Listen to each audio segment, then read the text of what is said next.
Sunitha Williams కేవలం 9 రోజుల కోసమని అంతర్జాతీయ అంతరిక్ష కేంద్రానికి వెళ్ళిన ఈమె మరియు విల్మోర్ అనే వ్యక్తులు ఇద్దరు కూడా 9 నెలల పాటు అక్కడే ఉండిపోవాల్సి వచ్చింది. దానికి కారణం వాళ్ళు రిటర్న్లో రావాల్సినటువంటి స్పేస్ క్రాఫ్ట్లో కొన్ని లోపాలను గుర్తించారు.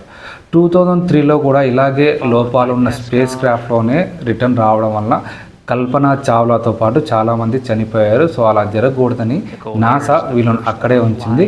9 నెలల తర్వాత మళ్ళీ కొత్తగా ఒక స్పేస్ క్రాఫ్ట్లో ఇంతమంది కొత్త వ్యోమగాములు మళ్ళీ అంతర్జాతీయ అంతరిక్ష కేంద్రానికి వెళ్ళడం జరిగింది. వాళ్ళని చూసిన ఆనందంలో చూడండి ఒకసారి, అందరూ కూడా ఎంత ఆనందంగా ఉన్నారు.